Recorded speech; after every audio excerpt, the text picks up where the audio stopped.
Ladies and gentlemen, today we're going to improve your deep kick smash. So why do you need a deep kick smash? Well, if the ball bounces all the way here, there is more speed in the ball. The deep kick smash you can play from further. So if you're gonna master this tutorial, you can play the deep kick from this position. For everybody that is not so tall, the deep kick works better because you play upwards instead of downwards. The deep kick smash is also harder to block because they need to volley it instead of taking it from the bounce. The bounce is much higher.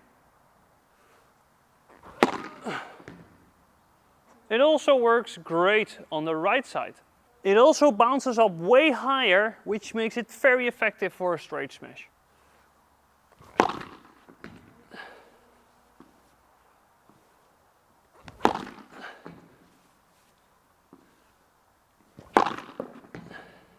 Oh! So it's not the racket, ladies and gentlemen. I can do it with all the rackets. It's you. Let's work on your smash today. We are at the boekhoorst in Noordwijkerhout and I'm going to start right now. Oké. Ah, lekker boelie! And we have sales on justpadel.com. I like it. You like it? Good match. So now I'm going to tell you how to do the deep kick smash. And step number 1 is you need to get the ball like deep and you need to get the ball like vertical. So if you do like the flat smash, then you go high and you go down. Now you need to go from low to up. So instead of swinging from high to low, you need to swing from low to high, which is a massive difference. If I do the flat smash, I go more down.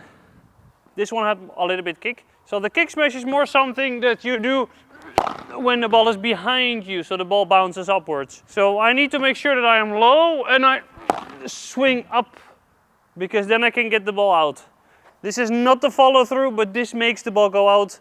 Try to do this exercise that you hit the ball and you stop here and try to feel the vertical motion. So for the flat smash, it's more like you go to the ball. So now I can do flat. And if it's behind me, then I go for the kick to get it out. Most importantly, the footwork. So if you want to go to a higher motion, your footwork should not go in this direction because you're going horizontal. If you're gonna do, and this is what you have to do, kick your feet sideways. So that's step number 2. So if I do the kick smash, I kick my foot to the right. Maybe that's why the kick smash is a thing. But because then I have counterbalance, because I want to be in this area. So the footwork always in this direction. So instead of this for the flat smash, I go for kick.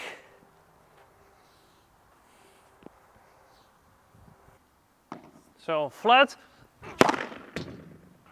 more the harder flat. So now the right foot was more sideways instead of backwards. What many people do wrong with the kick smash, and this is why you might not have the deep kick, is they're throwing their hip forwards instead of their chest forwards. So what we did with Bojana, for instance, she's coming from tennis, and what many tennis players tend to do is they go in this motion, so they're pushing their hips into the ball because they're gonna like go for the flat serve. And now instead of going with the hip, we go with chest forward. So I want to arch my back, and in this way I can go like very vertical. So if you do limbo dancing, and then you do the kick, I will show it. So if I put my hip into the ball like this, I actually go to top slice. And if I put my chest forwards, I'm able to get way more kick because I can get that vertical motion. The next tip is hold your racket lower. So you need a lot of wrist action to generate the kick effect. If you hold your racket high, you have no wrist action. So hold the racket lower. I'm holding it like this. I'm barely holding the racket. I'm going to play the kick with just using my wrist It's not going out, but I'm just going to show you how much kick I can play with just doing a wrist action. You still get like a lot of effect. Oof, nearly. So hold it relaxed and hold it lower. So the last tip is go to backhand grip. So I'm continental now, and when I go to backhand, I am giving gas on my motorcycle. So my knuckles actually are like going forwards. So this would be continental, and this would be backhand grip, and then I hold it lower. So I'm actually quite deep into the backhand grip now, but it helps to generate a lot of effect.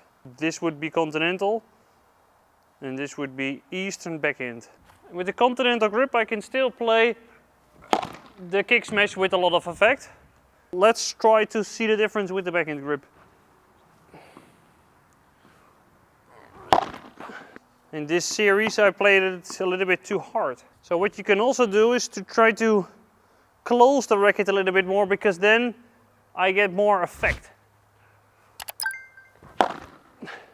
And then it gets like that kick effect. So you can play the continental, you can play an eastern backhand, but playing an eastern backhand helps some players to close the stance of the racket, and that helps to get more effect. So sometimes it's a little bit of a trick and not a change of the actual grip. Ladies and gentlemen, thank you all for watching. I hope you liked this episode. If you need any help, make sure to contact me. You can also become a member where I can become your coach and you can teach me how to speak without interruptions. Thank you all for watching this episode, and I see you next Monday. Hasta luego. Ciao. Adios.